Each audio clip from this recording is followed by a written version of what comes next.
Z včerajšnjim velikim četrtkom se je začelo praznovanje največjega krščanskega praznika Velike noči. Med velikonočnimi jedmi so tudi jajca, ki so kuhana in poljubno obarvana. Poznamo več načinov prireje jajc, od česar je odvisna tudi njihova kakovost. Več o tem so nam povedali dijaki, ki se šolajo za živilsko-prehranskega tehnika na Biotehniškem izobraževalnem centru Ljubljana. To je jajce iz ekološke reje. Morajo imeti kokoši vodo, pa potem morajo imeti prav določena krmila ter žita.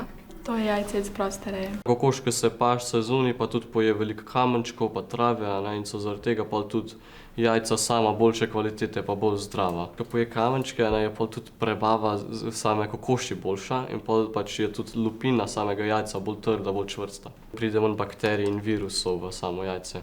To je jajce iz hlevske reje. So kokoši v kletkah, preskrbljene so z vodo, pa z raznimi krmili. Jaz bi osebno priporočil, da jih kupujete pri kmetih, če veste, kako oni ravnajo s kokošmi, pa z jajci tudi potem, ko so zvaljena. Je pa tudi v redu, če jih kupujete v trgovinah, ni nič narobe s tem. Jajca moramo shranjevati pri stalni temperaturi, kar pomeni, da jih shranjujemo v hladilniku ali na sobni temperaturi.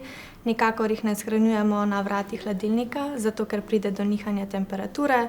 In ko pride do nihanja temperature, se jajca vrosijo in potem tudi rast bakterij na lupini in to vdre jajca in potem pride do kvara jajc.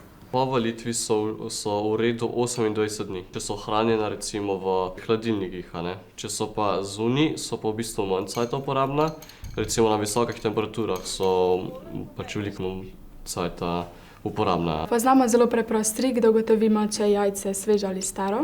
Torej v vodo položimo jajce in če priplava na površino, je potem staro in tudi neužitno. Ko se jajce stara, se zračni mehurček večja in je tudi jajce lažje, tako da lažje priplava. Jajce je zelo hranljivo živilo, vsebuje vse esencialne aminokisline in ima zelo visoko biološko vrednost. Vsebuje tudi minerale, železo, fosfor, kalcij, vsebuje tudi vitamine, vsebuje pa tudi maščobe, ki se nahajajo v rumenjaku. So tudi bogate z holesterolom, ki je pa za naše telo tudi zelo koristen.